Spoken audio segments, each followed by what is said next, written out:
All right. Hello, everyone. Our webinar today falls on one of the most somber anniversaries in U.S. history, so I didn't think it would be appropriate to highlight other observations today, even though we do appreciate substitute teachers, security officers, women police officers, and chefs. On today's webinar, we're going to look at how the labor shortage continues to challenge productivity across the construction sector. But there is good news. Advanced building systems can help solve this crisis, and we're going to dig into how. Here to cover this topic is Sam Rashkin, who is considered the father of Energy Star and the Zero Energy Ready Home program. Sam is also the creator and teacher of the Housing 2.0 content, which is based largely on Sam's book, Housing 2.0, A Disruption Survival Guide. The full program was established to help empower you, our building professionals, to design and construct higher performance, healthier, more sustainable homes at a fraction of the cost. Sam's going to lead us through today's seminar and also address your questions at the end. Now, before we get started, we need to recognize our main sponsor. That's Panasonic Healthy Indoor Living Solutions. And they are helping builders across the country differentiate themselves with powerful, code compliant, and cost effective indoor air quality solutions that provide a safer environment for home buyers. Now, during the course of today's presentation, you can submit questions for Sam. Simply use that Q&A function that's located in the menu bar at the bottom of the Zoom window. I'm going to look over those questions and pose those to Sam after his presentation. All right. Hello again, Sam. Hey, Mike, and good to be here. Welcome, everyone. Last seminar, we covered how to manage uncertainty with housing affordability.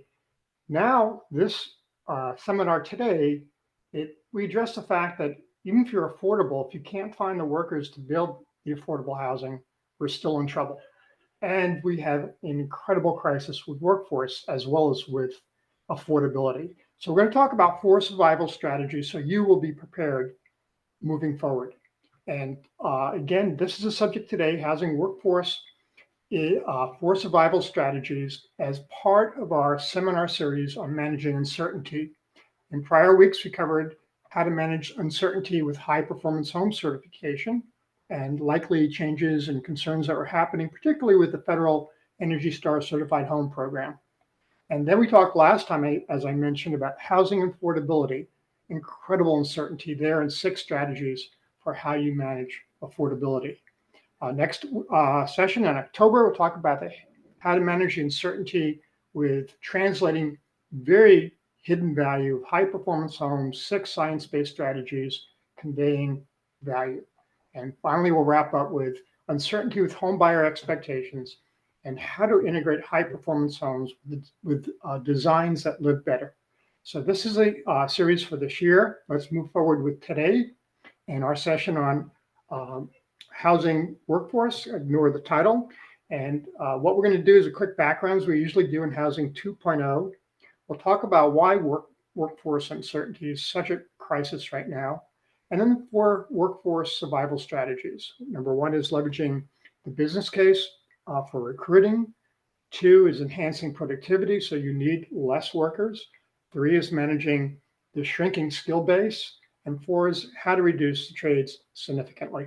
So we'll go into that and wrap up with a Q&A and discussion at the very end, as we always do. So let's jump into the Housing 2.0 background. Again, the key critical data point that we start with always is this one about where people spend time.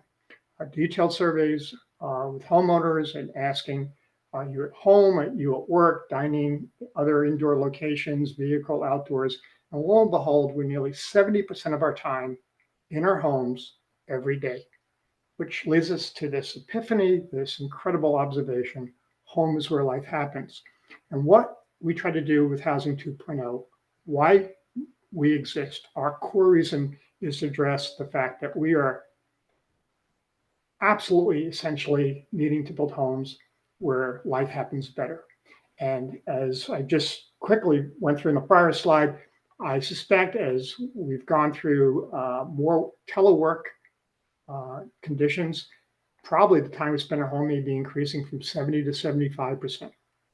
So what do we do to make that happen is we realize that housing has a kind of a framework for the total user experience.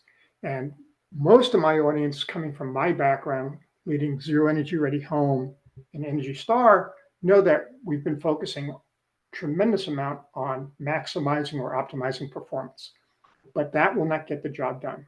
In fact, there are four other critical experiences for housing and homeowners that they expect to have: design, community, sales, and quality, as well as performance. So these are the fundamentals that we address: is how do we attack each of those with solutions for optimizing the performance, the user experience. And also a key focus for us is getting that better experience at lower cost. So what we do in a little more detail in terms of these 5 experiences: for community, we have 3 strategies, 24 best practices. For design, 5 strategies, 60 best practices. For performance, 5 strategies, 48 best practices. For quality, 4 strategies, 24 best practices. And sales is 3 strategies and 20 best practices. And if you apply all of these or some of these, we're agnostic. We want everyone to do one thing: to apply their experiences, their preferences, their knowledge and data points for their markets to pick a framework that they adopt and use consistently. So you effectively create a brand. And just focusing on performance, again, is the key message, is not enough. It's a must-have, but it's not enough. So that's what we teach with Housing 2.0.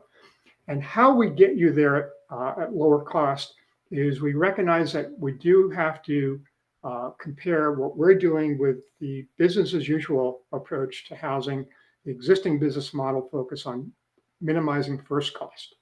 And so if you do Housing 2.0, you'll wind up investing more in experts and special features that are a sure thing for delivering transformative user experiences. So you're investing in user experience.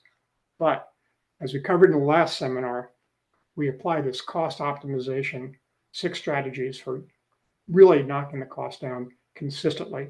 If we do that, we have cost savings, we have added value because of the better experience, and also lower ownership cost that leaves a net cost advantage compared to the old business model of first cost dominance. And the outcomes are tens of thousands of dollars cost advantage based on empirical data. And just a little more detail on how we get that cost optimization is we want to go from excessive to optimize across 6 key strategies. We want to go from excessive waste to optimize lean. We want to go from excessive complexity to optimize simple, from excessive systems as an afterthought to an optimized system integration, from excessive quality assurance expenses, rework, and other costs associated with quality to optimize quality. And then we want to go from excessive customization to optimize mass customization, and want to go from excessive cycle time and process to optimize productivity. And we apply those across all of the 5 key user experiences: community, design, performance, quality, and sales. So whenever you sign up for Housing 2.0 workshop and go to our training, where you see me doing this kind of curriculum, basically I'm addressing either the entire concept or aspects of the concept that all focus on this amazing, powerful solution, giving better homes at lower cost.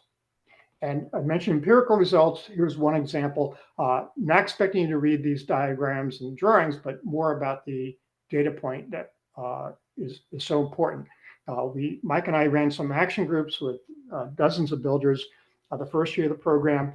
And in the left side, you have the original first floor plan, and then you have with all the notes. There were about 26 notes for the first floor that you see here in the boxes, and the lower level had another 12 or 14 notes, and the exterior had about a dozen notes. And then on the right, you see the optimized floor plan.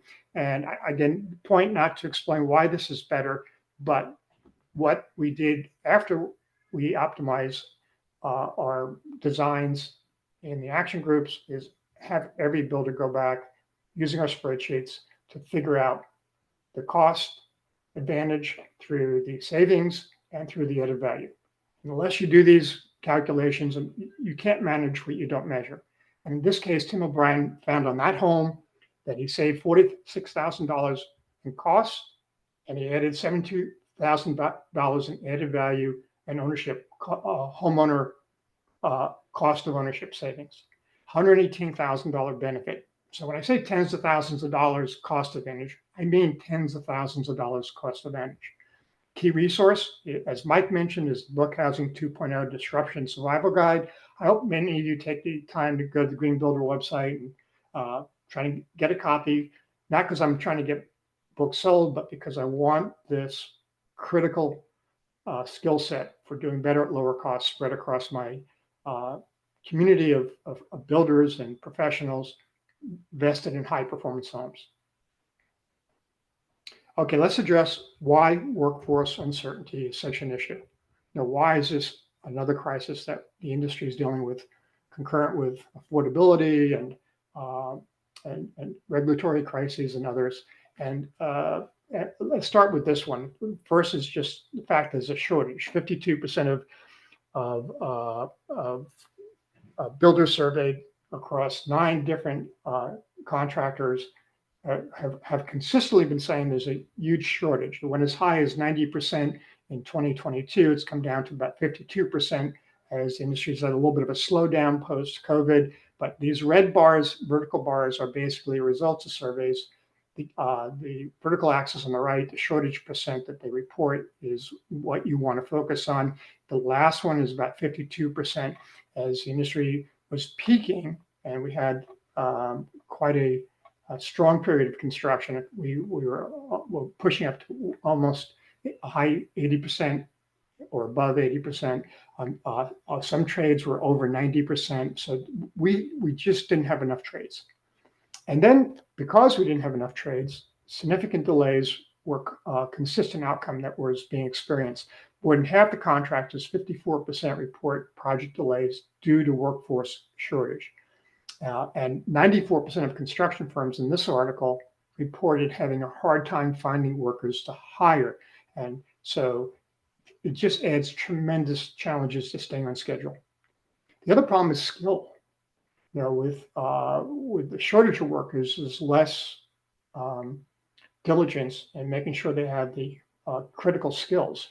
And it can be, but again, another article by the Associated General Contractors of America found that the skill deficit among workers can be found as one of the main reasons that the labor shortage is so severe. You know, just without the adequate skills, you just don't know what to do. So this is another key point.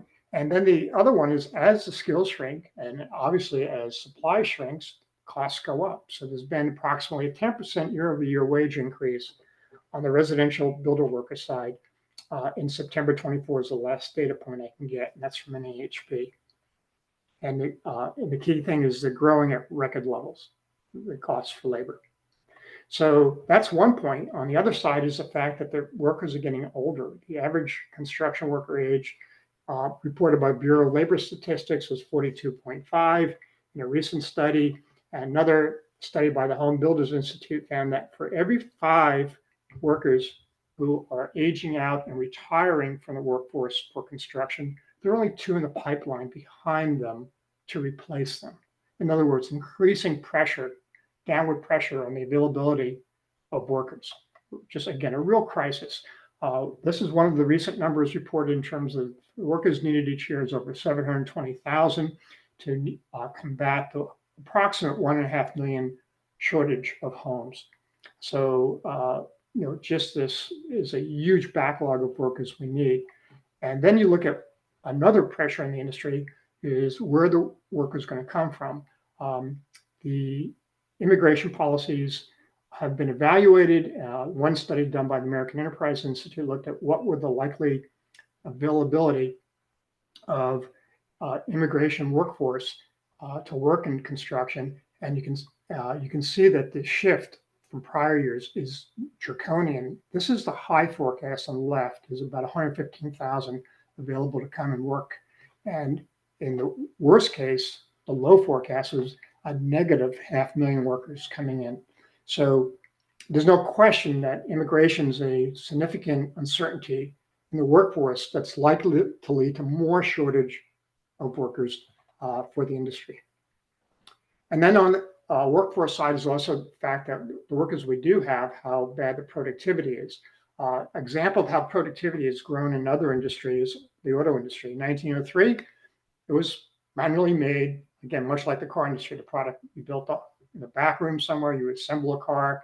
Then 1913, the Model T assembly line was in full operation and making cars 100x faster. And you look at a line today with less workers and robotics and advanced systems, even another 10, 100x faster.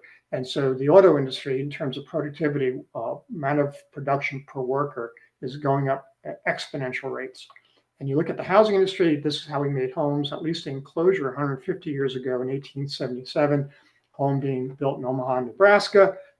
And then you look at how it is built today, and it's a shocking glacial growth and productivity. The same issues with all the workforce, with all the materials lying around the job site, workers not in the safest working conditions, obsessive use of lumber material. There's so much going on here. So the one study has found a 50% decline in home building productivity since 1968, while every other industry has become more productive. And this lines up with the fact that the cycle time as a result keeps going higher and higher. The industry average reported by NAHB is about 8.6 months from cycle time from permit to finished construction. And you can just see the growth is just not going in the right direction. So that is so much of a concern because time is money. And when McKinsey Company did an analysis of all these numbers, very similar findings. Again, every other industry is going through major growth in productivity, 1.7 times greater than construction industry, the only one with negative productivity growth. And when they quantify what that imposes on the industry as extra costs, it's about $200 billion. And the key finding is that it could be closed by adopting 21st century manufacturing methods. So I mentioned that on that picture, workers are still not working in the safest working conditions. That's verified by the data. This is the number of occupational fatalities by industry. This is from 2023, and by far construction, you see, shows up at the top among all the major industries. Highest fatalities in construction, all industry sectors, accounting for 1 in 5 workplace deaths in 2023. So not only are we moving slowly, we're not working fast enough, making it optimizing safety for the workers that are there to work. So when you look at all this, it just screams we have a crisis in terms of we have a huge need, we don't have enough workers coming, we have more people retiring that are backfilling behind them. We have already a gross lack of movement and productivity, and we don't have safety. We are getting delays where everything's working against us. And with all this uncertainty, if you're building and now looking for solutions, that's a real problem in terms of your ability to adapt to a certain future ahead for the industry. A very severe challenge in finding workforce. So I'm going to give you 4 strategies that can be applied to how we do this. One is to get more workers in, and by leveraging this incredibly strong business case for people who want to think about the trades as a career choice. The second is enhancing productivity with the workers that we do have. The third is managing the shrinking skills that we have and taking more and more workers out of the equation so that they can't mess things up, making it kind of worker protected, insurance against less skills. And fourth is just to reduce the reliance on trade significantly. Just take more and more trade work out of your responsibility by leveraging, again, advanced manufacturing methods. So we'll look at all these 4 choices and how they work, and I'll give you recommendations as we go along. So let's start with the first. The first workforce survival strategy is leveraging the business case to recruit. We have a really strong hand to get people interested in the trades. Why are we not talking about it more? Now, I put a lot of this together about last year before I left DOE in 2020. I was asked to do a short presentation on workforce with 2 other colleagues. I just focused on this, the business case for why people should join the workforce. Some of the data we'll show you is old, but it's not worth updating because the numbers are still relatively the same in terms of what's happening. So let's look at what I'm going to talk about in terms of this business case. There's a compelling story about why to work for the trades. One is the substantially less cost to be educated or trained and substantially less time as well. The second is the competitive salaries. People don't even realize how strong a trade salary is becoming now, notwithstanding the comment earlier about how they're like exponentially increasing costs for trades that the industry is experiencing. Third is the amount of job availability, 5 retiring, only 2 coming in, at a time when jobs are getting incredibly more challenging for workers.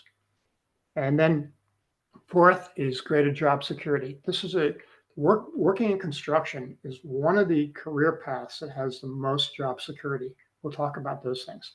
So first, less training cost and time.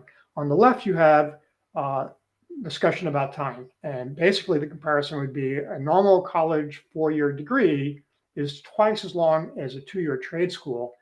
And even that comparison is not fair to working in the trades. There are such a shortage of workers.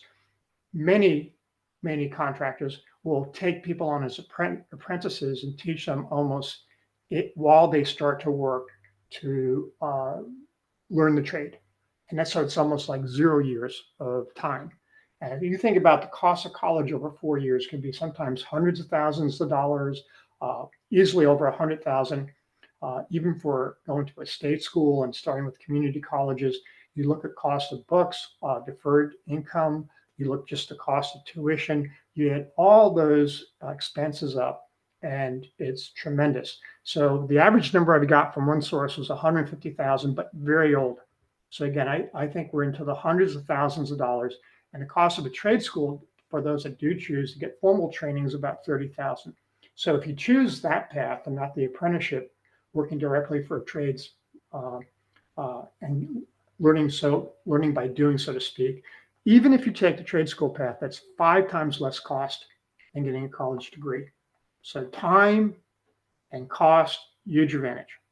Next comes salaries.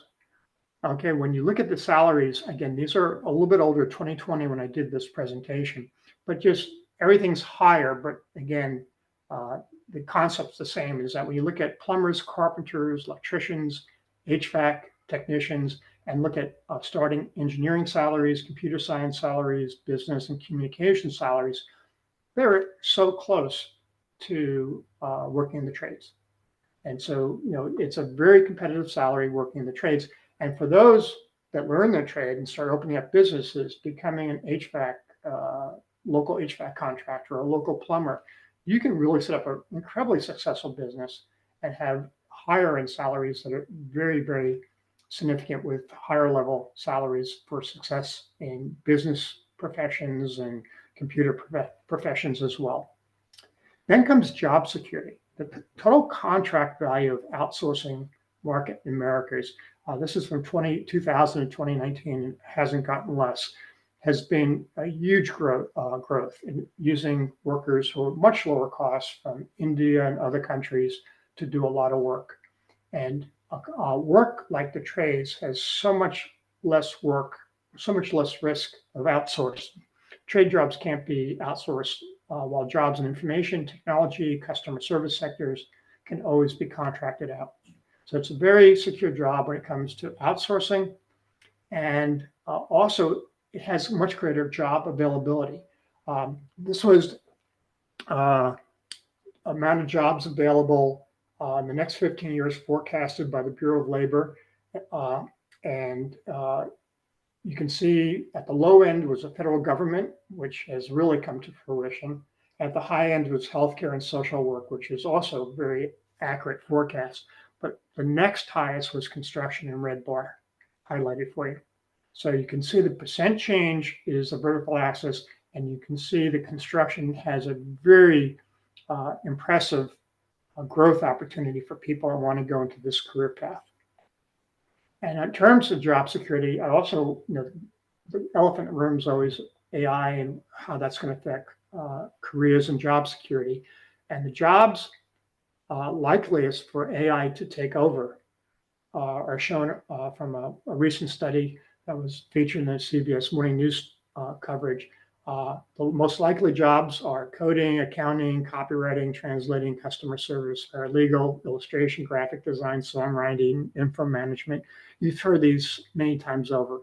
And the jobs safest from AI are healthcare, which we mentioned, teaching, social systems, mental health, police, fire, engineering, wind and solar, tourism, but there's construction and plumbing and electric right in there. So very strong job security, both in terms of outsourcing we mentioned earlier, as well as with exposure to jobs being taken over by AI. It's an amazingly more peace of mind career choice for so many people. And in terms of job security, this is another study done by Techopedia, which had the very same outcomes. Skilled trades are going to do very good. And with more information on where AI will impact construction will be on project planning, safety monitoring, repetitive tasks, design processes, QC defect tracking, and managing supply chains. But for the most part, the necessity for the skilled trades is a very robust future career opportunity. Okay, so that's about recruiting. And I'm not talking about the details and the hows and what's and what you do. What I'm saying is you have an incredible business case, work it. Next strategy, number 2 for workforce survival is get more out of the workers you have. How do you enhance productivity? And we'll talk about 3 ways to get more from less labor. One is to use a strategy we talked about last time for cost savings, which is mass customization. If you're building the same product, building blocks over and over again, and perfecting them and minimizing the level of work, level of movement, level of material complexity, if you minimize everything for those building blocks, it takes less labor to build them. If you digitize it, you optimize everything before it's built in the field, so it can be built more efficiently with less labor. And also, finally recognizing drawing shouldn't be put together for the building departments. You have to meet the requirements, but your construction documents are a way to create more and more certainty that the workers can do their work easily with less errors and do what we call trade-based construction documents. So we'll talk about each of these. So with mass customization, the key elements for you here is you want to leverage optimized building blocks, optimized for architectural concepts that are easy to build and require the least complexity and risk for errors. And you want to have interior building blocks, baths and kitchens that you're building over and over again that are optimized and have the least work. And then you want expert solutions that get you there to that optimization target. And you want strategic limited choices. You don't need a lot of choices. A few limited choices create a perception of much, much more choice than you really offer while you build these same blocks over and over again. And the benefit is you have more than ample customization with huge savings. Now, there's a market that will always have all this massive customization. If you draw a bell curve of incomes, and there's a whole part of higher end customers that want that customization, let them have it. If we're going to build housing that's attainable, we have to get to a point where we recognize this is a product that has to be optimized. The more choice we offer, the more we price out people from being able to buy the product. So the concept with mass customization, if you've seen me present before on this topic, is best demonstrated with the analogy to clothing. We can make mass customized clothes with tailors who just, for our very specific sizes and body type, will come up with an absolute perfect fit piece of clothes and sew it and put it together for us with a lot more time and material and effort, as opposed to making clothes in a factory with modular building blocks of size and fit and trim and building it over and over again. And then we choose from those building blocks, our size, our fit and trim, our style preferences. We get the clothing we want at a fraction of the cost we would get with a tailor involved, and with very, very significant cost savings, but very good proximity to quality we're looking for. We want to do the same thing for housing. So here's an example of a mass customization concept for a project that was done north of Chicago. School Street was built at Libertyville, Illinois. But the concept is you have A, B, C, D, E, F, these building blocks, and they create a first floor and a second floor and a third floor over and over and over again. And they're optimized for framing, they're optimized for plumbing, they're optimized for all the construction connections and elements.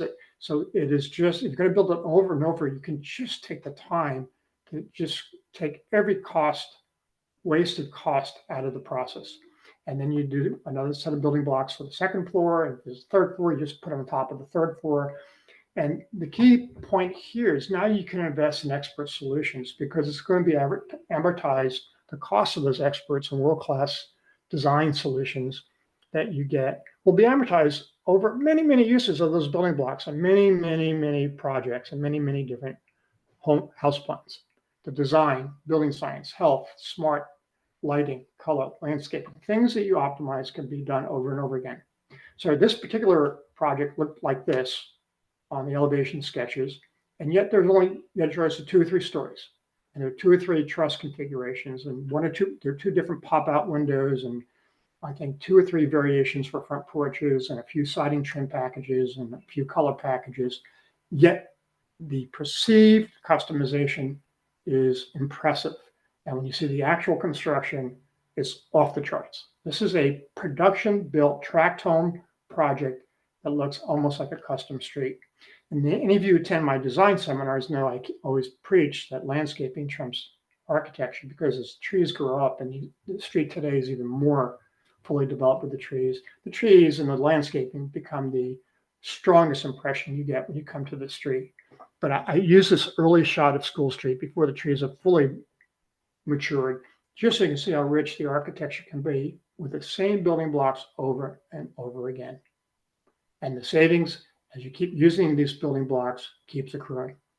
And to give you a sense of what mass customization looks like on a special design project, this company Digibuilt, that's really good at doing mass customization. I collaborate with them as a just matter of disclosure. We'll take a project where you have a street and you set up a certain width lot to be used over and over again, and you can develop 3 different floor plans that create interest, and they can be either an ADU, or it can be 3-car garage options, work at home options can be used instead of ADUs.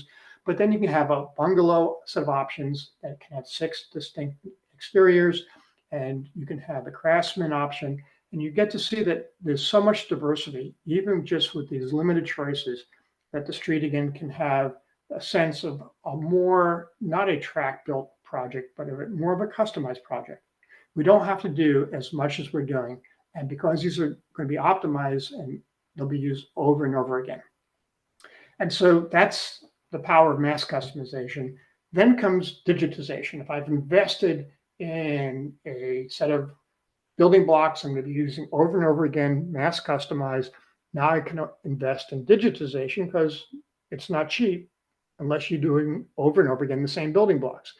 First, I want to talk about the lack of digitization within this industry. Here's construction at the bottom of all these industries, where the darker red and orange you are is an indication you have hardly any digitization being applied in the industry. As you get greener and greener, you get to industries that have a much higher level. But for agriculture and hunting, construction just is at the bottom of all industries. And so it's tremendously lagging.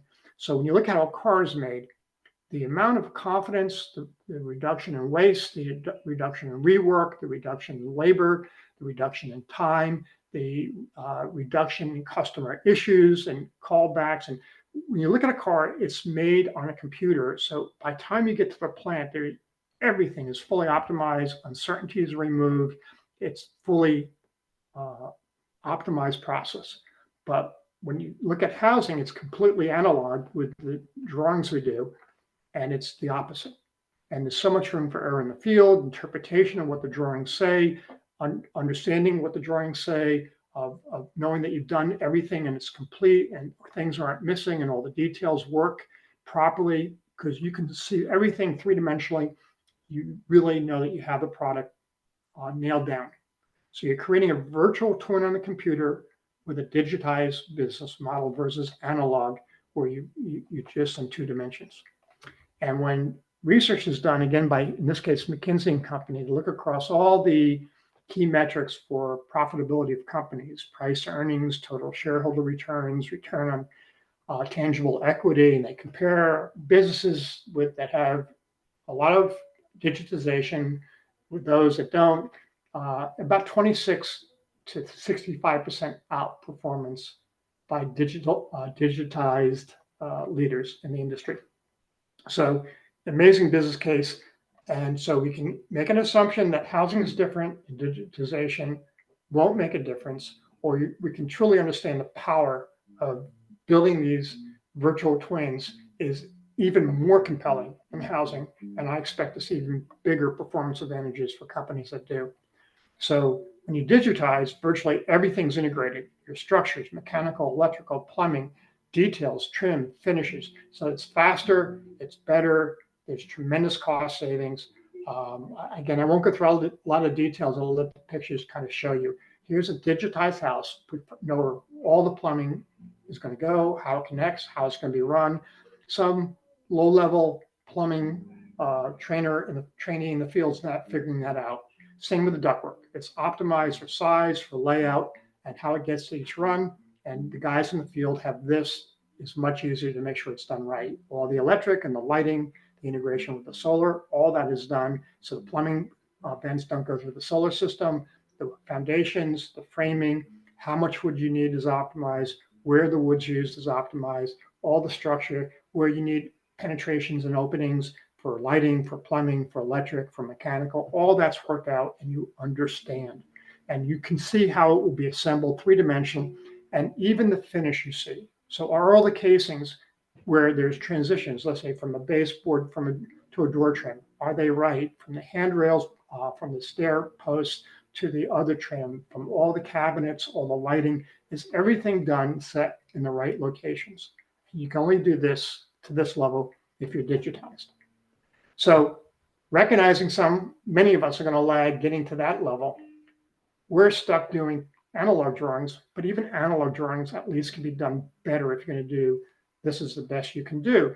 This is a typical non-trade specific drawings. There's a lot of notes and section cuts and references to specifications and some other sheet and a detail on another sheet and a section on another sheet. And you got to hope that someone will work through all the drawings and figure this out in the field. And it's kind of a mess that this is where we're at in 2025. So trade specific drawings just put all the details, all the notes on the same page. This is the foundation plans with the foundation details, and it's designed for the trade. This is a framing plan, first floor, all the floor layout, all the wall layouts, all the framing details, and even the integration with cabinets and openings and how they're framed. Everything's on the same page. And window schedules and door schedules are called out right on the same page for the first floor. Second floor would be the same. On cabinets and plumbing, again, you lay out all the locations of the cabinets are even shown, in this case, three-dimensional. You see everything fits. You make sure everything is set and all the specifications are included on this page. And then on the roofing plan, you have the exact roof layout. You show the details. You have the flashing that goes up the eaves. You have all the details and everything connects and fits. It's all there. And the roofing contractor only needs a sheet. The notes and specifications are here as well. So you get the idea. If you're going to stay two-dimensional, at least take the risk out of as much out of the equation as possible by doing trade-specific drawings. Okay, so those are the strategies I'm recommending for addressing, taking risk out of the productivity. Let's talk about what we do to manage the shrinking skill sets. And I'm going to give you four choices here. One is mock-ups, two is checklists, three are inspections and testing, and four is inherent quality control technologies. I can use technology that require a lot of skills, or I can use the technologies that don't. If I don't count the benefit of reduced training, rework, customer calls and warranty calls and services, I'm not getting an accurate assessment and an informed decision. So let's address each of these. Mockups are the most simple. There's some places it's complex, the way the trim works and the detail and how it wraps around. In this case, you can see on the left how kind of a dormer trim works with the roofing. On the right, you see how a windows flash. It's great having these on site, so there's no question what the expectation is. You don't have to speak English. You understand what your job is and what you have to do. Ultimately, at lower cost, you can go and have virtual mock-ups. In the case of my friends at Construction Instruction, they have an incredible library of three-dimensional mock-ups, if you will, where you see every detail animated step by step by step, how to do it properly. So on the left would be a window, on the right, how to do air gap for siding and so forth. So again, it's just so simple in the field, pull it up, and you have a mock-up right there to show the trades before they start the work. The other thing is checklists. Checklists to me, I'm always been a big fan of them. This is one I put together for the Energy Star program version 2. It's a thermal bypass checklist. I spent about 6 months going to every building science conference I could, researching every training program on air barriers.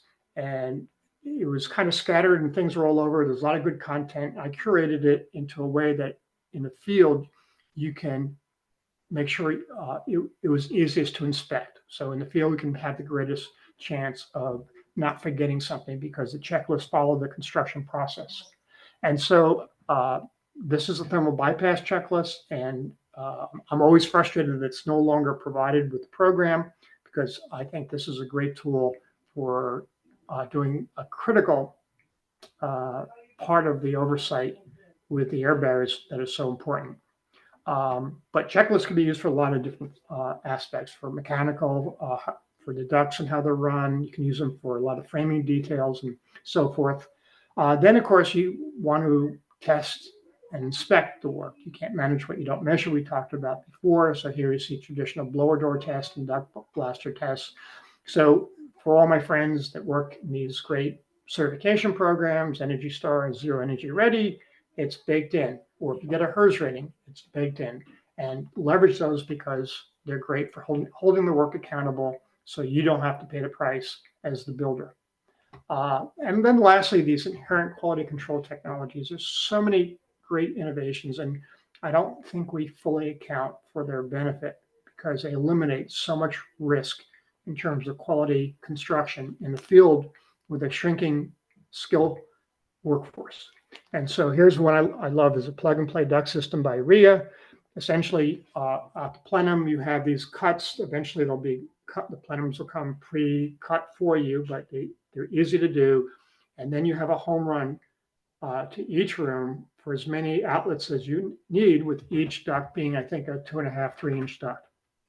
Fits in the framing, even a wall framing, you can get it through. And what it means is every duct has only a plug and play airtight connection at the plenum and a plug and play airtight connection on the lower left to your grill. Each one is about 25, 30 CFM. So if I need, let's say, 75 or 80 CFM, I might have 3 runs to a room, and you can mix it up in the room and get better mixing by having different locations. It's a much smaller package of materials that comes to the site for the HVAC contractor to install. The skid's much smaller. It's faster, it's better, it's inherently airtight.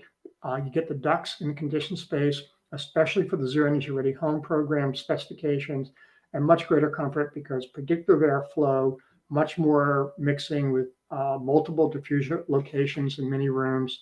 And it's cheaper when you count cycle time, waste, and callbacks and rework. I think more and more people need to look at this. You take the quality control out of the equation from the HVAC contractor. And there are a lot of challenges we won't go into with that part of the trades. Air sealing, again, critically important work for high performance home. You have this almost what I call digital air sealing or aerosol air sealing, where you automatically inject the surfactants throughout the space. It will find any crack. It will accelerate through the cracks and holes. When it accelerates, it drops the particles. When it drops the particles, it automatically seals everything up to about a 3/8 inch hole or crack. So it's a beautiful technology. It goes fast, efficient. It comes in 85 cents a square foot, $1 square foot. Sometimes discounts a little bit lower than that. So it seems a lot higher than traditional manual air sealing, but you can get down to almost passive house level or zero energy ready home air levels so much more easily, so much more confidently, less risk, less rework, less having to go back and fix things. So when you figure all the costs, very, very significant innovation for air sealing.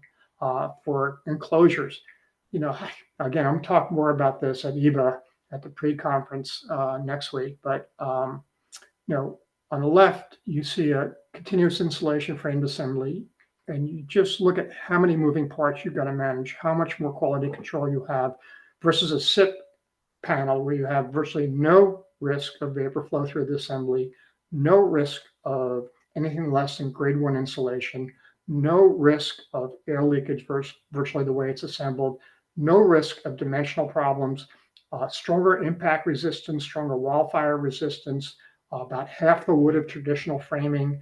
It's just in every way superior to a framed enclosure, and we're just glacially embracing this innovation. So we have these ways to just take all the quality out of the equation, and we have to count all the costs to then see which is best. Now, a big issue with SIPs, I'm going to come back later on, and remember this term, design for manufacturing. Let's move on. Last thing I want to talk about in terms of inherent quality control technologies is one that the industry let go drop because no one used it enough. And now Emerson doesn't still provide the Sensi Predict, but we got to look for the HVAC industry to give us automated fault detection and diagnostics, AFDD. Now, in this case, the Emerson system would put in 10 sensors, take 15, 30 minutes to install. And all this crazy work we do with Energy Star trying to get static pressure and refrigerant charge and all that stuff done right, you could take all that away from the equation. If you just had this simple 15, 30-minute installation and you would hold the HVAC installation accountable because instantly after it's installed, any indications of improper airflow or charge would be, right away. Such a more elegant way than having like 12 pages of checklists and forms and things you got to do for Energy Star HVAC quality installation compliance. Right? Or now ResNet requires this stuff as well.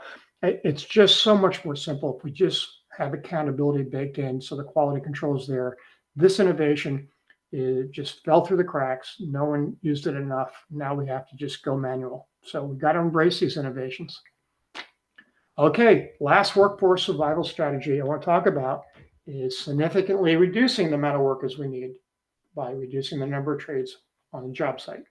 And the three options here are systems building, but systems building is not enough. And I'll talk about why systems building is just glacially growing in the US. And it's because of two things: design for manufacture, design for assembly, and I'll add a third because the regulatory issues are, to me, insanely over aggressive for construction industry at large and for the offsite construction especially. So that's a separate issue. For right now, even with the regulatory barriers we have, if at least the design for manufacture and design for assembly with systems building, now we have a path forward to really reducing trades. So let's talk about systems building and the fact there are two types of systems building. One is subtractive manufacturing, and that's where you take material and whittle it down to the parts, what you need. I'll talk more about this in a minute. Then there's additive manufacturing, where you take the material and you build up till you have the parts you need. So subtractive manufacturing is built like kit homes or frame packages. Panels come in various excuse me, come in various forms: SIPs, structural insulated panels, conventional framing panels, insulated concrete panels, precast concrete. So you have a number of choices there. Modular are volumetric boxes that you buy, sometimes finished, sometimes rough and finished in the field. And hybrids are where you have both panels and modules used for kitchen and bathroom cores. So where you have this huge concentration of trades in kitchens and bathrooms, build that in a factory. But where you're just building volumetric spaces that don't have a lot else going on, use panels and create the airspace in the field when you assemble the panels. Much more cost effective is the concept there. All of these are faster cycle time. All of them have better quality, accuracy, and strength.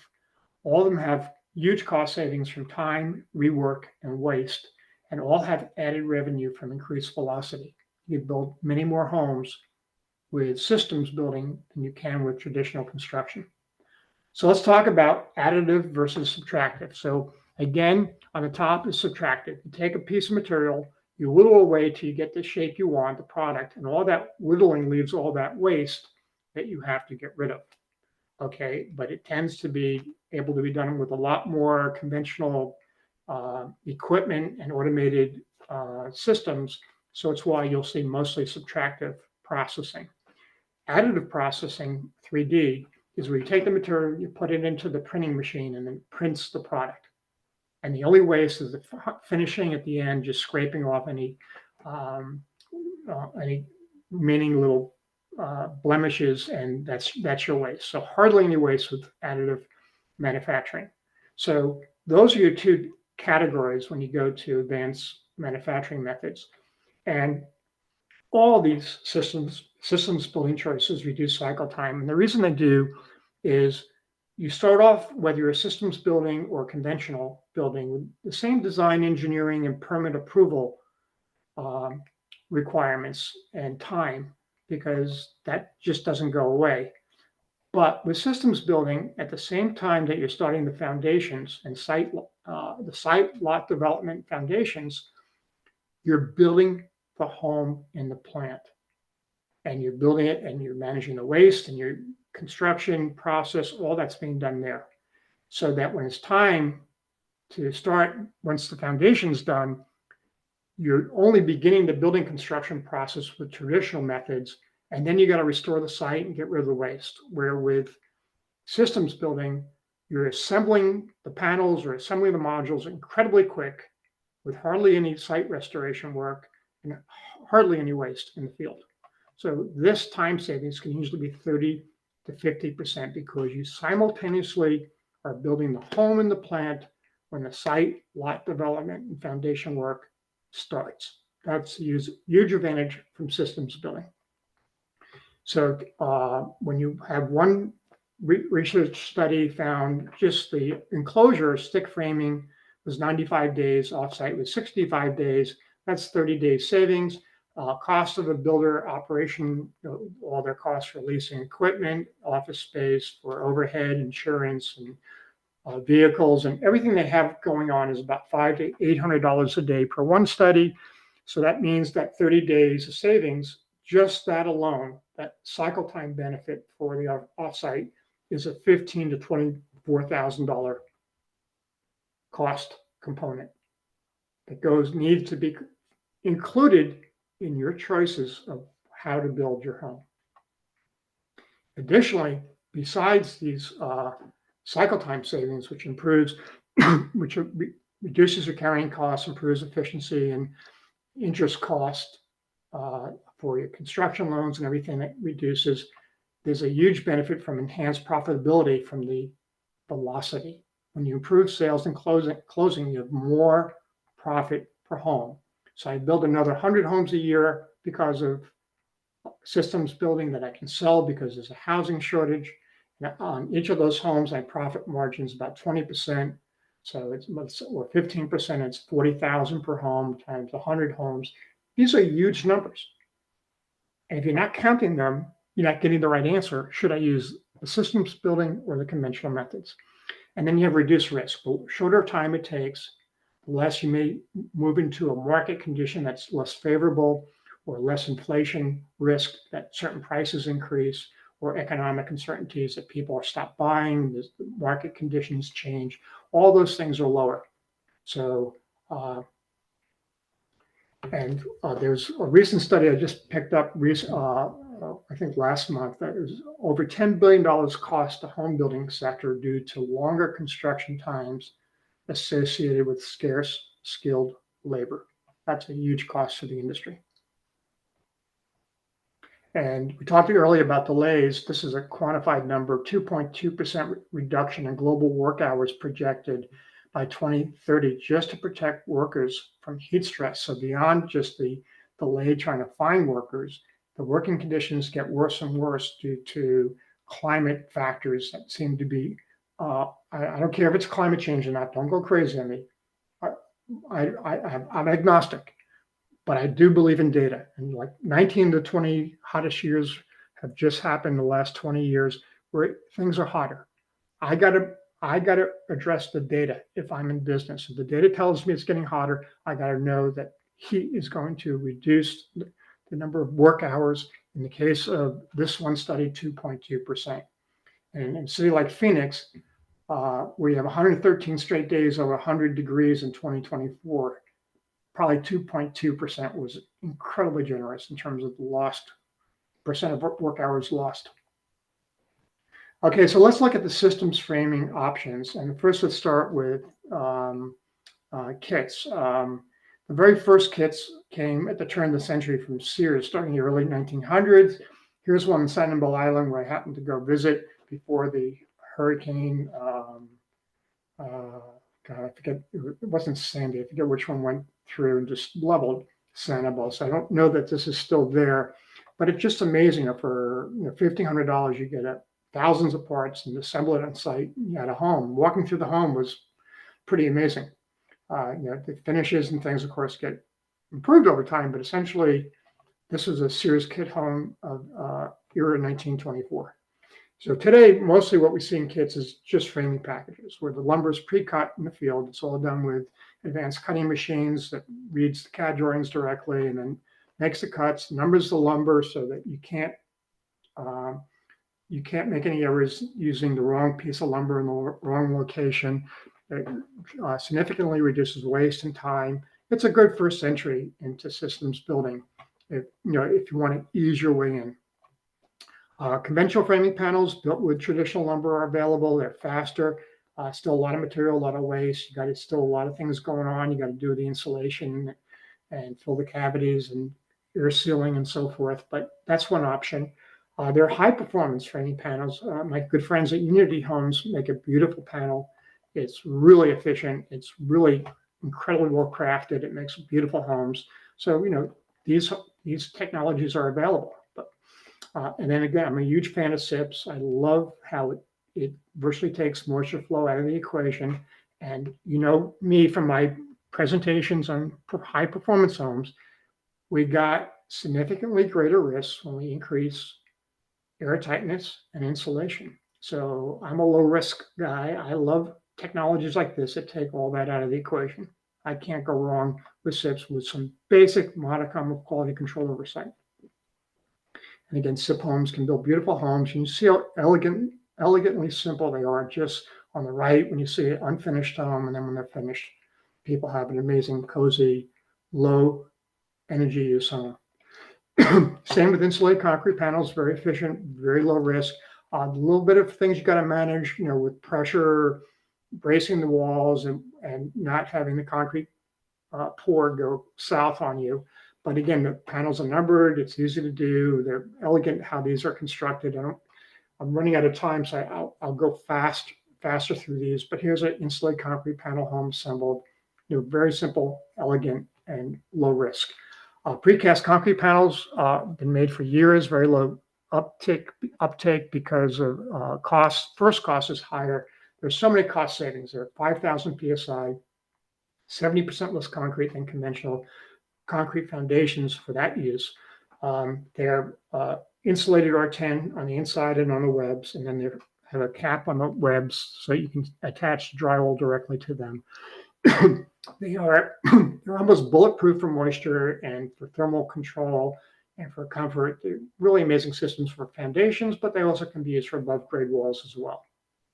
And then there are the modular homes, volumetric. This is an unfinished panel. These are this is a more finished panel that's being delivered, at least wrapped and insulated. And here's a modular factory in Nampa, Idaho. Audubon makes these modular, volumetric modular units predominantly for multifamily housing. So they have, I think, 53 six-axis robots in the center of a square donut building. And on the perimeter, they have all the advanced assembly rigs and cutting machines, and it goes around and they build these modules and ship them on site and assemble them. Again, mostly for multifamily housing, and make a very nice product. They claim 40% less cycle time. Again, quality, accuracy, strength. They also claim 20% cost savings at $100 a square foot on the website. But again, this is a huge investment. They have the robotics, and they have advanced rigs and cutting machines. This is the whole package. And then I like my good friends at Plant Prefab. They've expanded from just modular to modular and panels. They do both.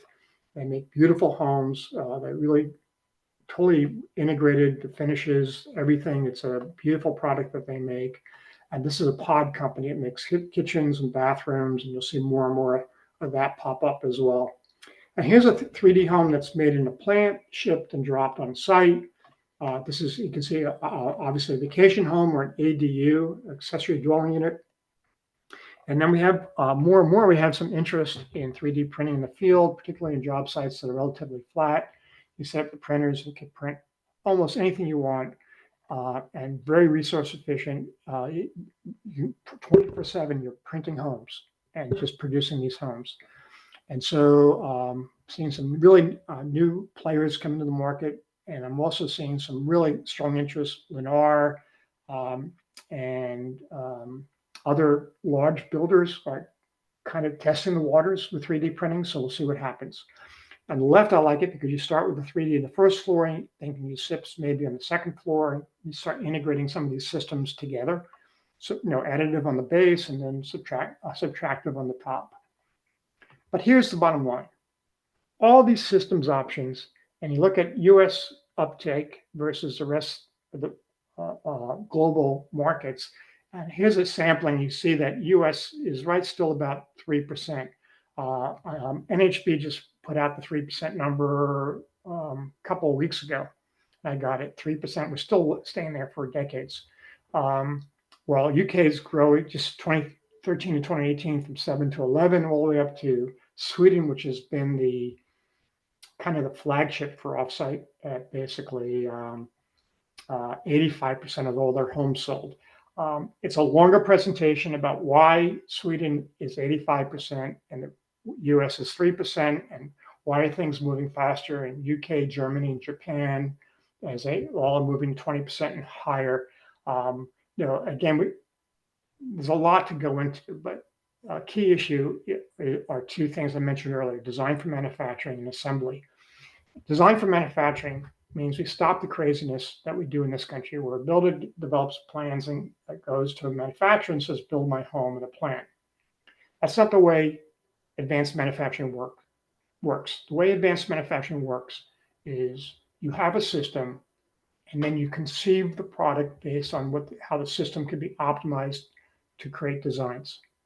And the whole design concept is about all the parameters of how a plant works, and the size panels and the size openings, and how they're assembled, and how roof panels work, and how everything works. When you understand how everything works in the span of roof panels and so forth, you get to a point where you have a home that's optimized.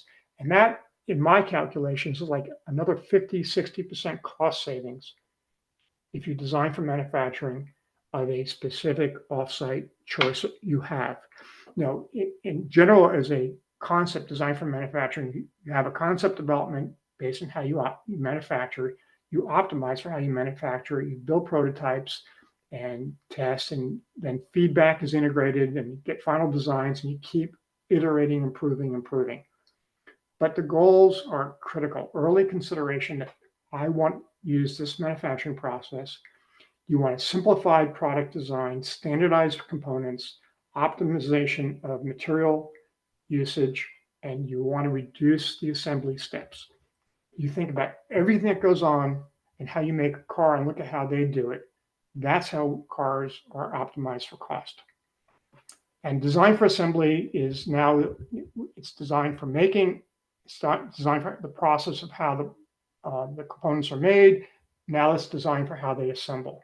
So you want error-proofing techniques and component standardization, modular designs, things we talked about, simplified assembly steps. So it's just a sister of design for manufacturing. Often design for manufacturing is combined DFM, DFA, design for manufacturing, design for assembly is a single concept. And the goals is prevent assembly errors. You want interchangeable and uniform parts so you have less risk in the field of using the wrong connectors or the wrong nails or the wrong screws or the wrong brackets. Independent, easily assembled units, reduce complexity. A little more just to graphically explain this concept. Before, you may have had 4 different parts, completely different, and then after you have 1 part, is minimizing the part count. Standardization in 3 different parts, you get the same part, the same screw or nail or fastener over and over again. Orientation and handling, before you had some awkward components. After, it's all designed so the components are minimizing the risk of incorrect placement or installation. And then motion analysis. Before, it took a lot of movement to get that piece in place. After, it's the least amount of motion to assemble that part. So that's all assembly is doing. It all is logical and makes sense. And where it all comes together is with the Swedish offsite homes. There's a reason Sweden's at 85% of the market. And 2 big reasons are design for manufacture, design for assembly. And I'll just walk you through what it looks like when you do it right. And every time people ask me why is it not happening in the country, I keep saying, I am shocked. You have a perfect example of what works, and then people come to this country and they do what doesn't work. And so I consult a number of offsite companies, and I'm always working with the same basic concept. We got to get to where we do what works, not what doesn't work. So first thing about offsite with the Swedes is that it's systems built, it's a whole product concept, it's mass customization, and it's optimized user experiences. They optimize the design, they optimize performance. Virtually a passive house level performance is consistent almost across the industry. They optimize quality. You cannot match the quality of a site-built home. There's a reason why across the board, Swedish home buyers reject site-built homes. They don't want to give up the quality, the performance, the design, and then the sales process is completely optimized. The amount of stress, friction, burden you have with the US process versus the Swedes is like 10x or 100x greater. It's so easy to buy a house in Sweden. So at one side of the plant, the trees come in, they're milled, they create the lumber, and out the other end come the best built homes in the world. Essentially, it's designed for manufacturing. Simple exterior forms, boxy but beautiful, trim, symmetry, details. Not so good in the color for me in the top one, but even that Swedes can have room for improvement. They have mass customization. They have these basic building blocks that you can reconfigure to get many options with only some subtle changes. And they would never, ever not use the attic space as an attic. If you're going to build a volume, you use it. It's the most efficient way to build. You get all that extra space. It's just shocking to me that we build vented attics and have all that wasted volume. Never with the Swedes. And then their business lessons are in the factory, they focus on the process and the team. But in the field, they focus on the product and the customers and how that product assembles. Small producers are doing well in Sweden as well as the big ones, and they use advanced cutting machines and Hundiggers and flipping machines, but they don't believe the robotics are necessary. They get incredible productivity just with the basic machines. They perfected it to the highest level. So this is a typical Swedish production line. Again, you see the flipping machines, advanced cutting machines. There's, in this case, you'll see 1, 2, 3, 4, 5, 6, 7 workers are building hundreds and hundreds of homes a year. And just because it's so optimized for production. And in the plant, you can see the quality of the lumber that when they mill it and cut it, they have great quality lumber. They own the forest. They make these, they don't build rough openings, by the way. You see that window? It's a precise fit because you don't need a rough opening. I don't need a half-inch around a window in a plant. It's right up a perfect fit. And again, you can see the quality of the framing and the wall construction. It's passive house is a typical thermal performance of the enclosure. They use all the details for air gaps and so forth. Advanced laser technology for framing trusses and roof framing. But this is the key part, the design for assembly. If you ever notice crews install siding to replace siding in homes in this country, the first thing they do, they come and build a scaffold around a house that looks very much like this because it makes it so ergonomic for them to basically attack the house in 1 day or a day and a half to replace a big house siding. And they can really do their work faster, better, cheaper with this system. And oddly enough, it's the same system the Swedes use to build the homes. They build the scaffolding first, and then all the panels arrive in sequence, in order, as needed, and the crews just assemble and put these homes together beautifully, airtight, right away. They come, as you see, pre-finished, all the kits and materials and trim that the siding contractors have, they have, so they can handle any detail in the field. You see the roof assembly being dropped in and the floor assemblies being dropped in. And now they mentioned the sales process. The way you go to a lot of car lots to pick out a car, all the manufacturers have a work jointly, have their product at a showcase center for homes where you can go shop 5 or 6 or 7 different manufacturers, go through the catalogs, put the building blocks you want together, and then probably in an incredibly short amount of time, you can have a home on site once that foundation is done. And the foundation, in the case of the Swedes, I believe is done by the manufacturers. They handle a whole product solution, unlike the American manufacturers. It's amazing what happens. So this is a basic building block, simple home, $134 a square foot, passive house level performance. And you can just buy this and you have this on your site. You want to move up to $170 a square foot. This is the next one. It's, again, a beautiful home, simple boxy design, details, attention to trim, finish, color make a difference. This is a higher end finishes and trim and details. So it's $240 a square foot. But you kind of get the sense there's a lot of choice, a lot of different manufacturers doing different numbers, but 85% of all homes. So what some recommendations is for those of you that want in a situation where you do want to consider systems building, this fourth strategy moving forward. Let me be clear, 50-60% cost saving opportunity if you design for manufacturing. And I have examples of a builder who's doing this and so forth. We're out of time, so there's only so much we can cover. But if you want to really reduce costs up to 60%, really start from the very first time you put that CAD drafting system concepts together with all the parameters from the manufacturer, what you need to do to optimize for that system, and also design for assembly as well. To reduce friction, keep encouraging companies to offer you setup solutions. Some manufacturers will actually have setup crews, other will have referrals to contractors that you could use. The American industry needs to get better at reducing friction, both whole product solutions and setup solutions for their products. But keep asking and looking for that and finding companies that reduce the friction the most to make it easiest for you. And then for uncertainty, you got to integrate all the trades early in the process. You're still going to need a plumber, electrician, cabinet maker, whatever you're going to still need. You got to make sure that they're involved early and invest in getting past the learning curve. First time's hard, second time's a lot easier. By the third time, you're sailing along.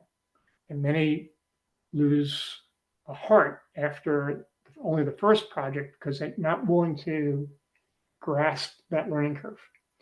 And key point here is systems building fails if it's an afterthought, not integrated in a complete product development process. Okay, we can do this. For those of you that are building housing for mainstream home buyers who are absolutely hammered trying to find affordable housing. So this is there for you. So I hope this makes sense. We covered 4 strategies. Give yourself some grace. Start easy getting into this, but at least start from the very beginning, working your way through all strategy by strategy to figure out how to prepare yourself for the certain future ahead, the tsunami of reduced trades and trade skills. Mike, any questions you want to share? Yes, indeed. And that is to put out the call to our audience for questions. We do have a question, certainly, actually from our friend Zoran. He wants to know, how can AI help improve home performance? Well, AI is going to have a significant impact on, again, tracking quality, on managing supply chains, on repetitive tasks. So look at all the things that fit in that realm, and basically you'll get a good track of where AI is going to have the most impact on the construction industry. But also I think AI will be integrated on construction sites. There'll be cameras and sensors, and will maybe replace some of the inspection work done, some of the testing work being done, real field time measurements and systems. That automated fault detection and diagnostic system for mechanical. You can have sensors for plumbing, for leakage. You can have sensors for air leakage. You can have sensors for moisture content. There's a lot of things AI can do and process and create signals and control the work. So, but a lot of the basic construction details, AI's impact will mostly be at the plants. If we see, as I forecast, a big growth in the systems building part of the industry. All right. And there was a question earlier about uh, being able to, get some of the materials from this webinar. And the response to that typically is that we post all of these recordings on Green Builder Media's YouTube channel. So you can go check them out to your heart's content, rewind, fast forward, pause, and that's how you can rewatch and kind of refamiliarize yourself with the content and some of the slides that Sam's used. I don't see any other questions right now, Sam, so I'm going to go ahead and conclude today's seminar. But I do want to definitely thank our audience for attending. Thank you once again to Panasonic Healthy Indoor Living Solutions for their generous sponsorship. And speaking of Panasonic, our next webinar takes place next week. That's right. It's going to be on Thursday, September 18th. We're going to visit with Don West of Panasonic Ecosystems. We're going to discuss ERVs for new homes. It's going to start at our usual time of 2 p.m. Eastern Time. And you can register for that and all of our webinars at greenbuildermedia.com. Until next time, have a wonderful rest of your week. Stay safe, stay healthy, and take care, everyone. Hey, thanks, Mike. Bye-bye.